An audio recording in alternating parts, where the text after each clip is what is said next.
You didn't see it coming. The diagnosis, the betrayal, the loss, the failure. Now you're sitting in the wreckage wondering if God even cares, if he's even there, if his plan includes your pain. Romans chapter 8 verse 28 offers a promise that seems impossible when you're hurting. And we know that in all things God works for the good of those who love him, who have been called according to his purpose. All things, not some things. Not just the good things, all things. Even the thing that broke your heart. Even the betrayal that shattered your trust. God has a way of weaving even the worst circumstances into his greater plan. But let's be honest, this verse is often misunderstood.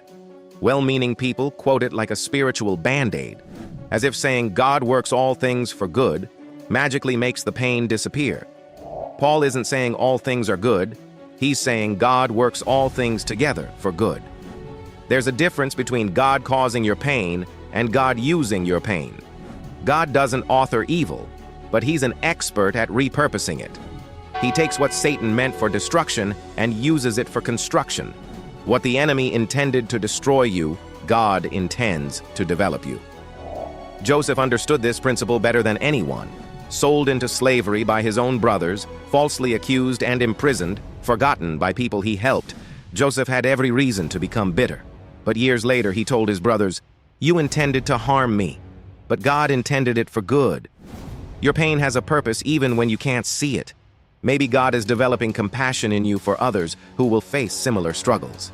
Maybe he's building character that can only be forged in the furnace of suffering. Maybe he's positioning you for a ministry that requires credibility only pain can provide. Sometimes God's plan requires a detour through the desert. The Israelites could have reached the promised land in 11 days, but God led them through the wilderness for 40 years. Why? Because the people who could conquer the land had to be different from the people who left Egypt. Your current chapter isn't your final story. What feels like an ending might actually be a beginning. What looks like a closed door might be God's way of redirecting you to a better door. What seems like a setback might be set up for a comeback you can't imagine. God specializes in resurrection. He takes dead things and makes them alive. Dead dreams, dead relationships, dead hopes. Nothing is beyond his power to resurrect. The same God who raised Jesus from the dead can raise beauty from your ashes. Trust the process, even when you can't see the progress. Behind the scenes, God is orchestrating, arranging, preparing. He's moving people, shifting circumstances, aligning opportunities.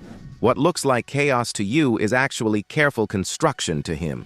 Your pain is not punishment, it's preparation. God isn't angry with you, he's developing you. Every trial is a classroom, every setback is a setup, every loss is a lesson.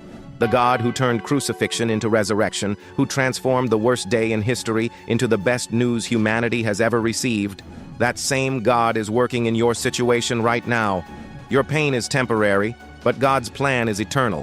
What you're walking through will pass, but what God is working through you will last. If you needed this reminder that God's plan is bigger than your pain, hit like and subscribe for more hope in the journey.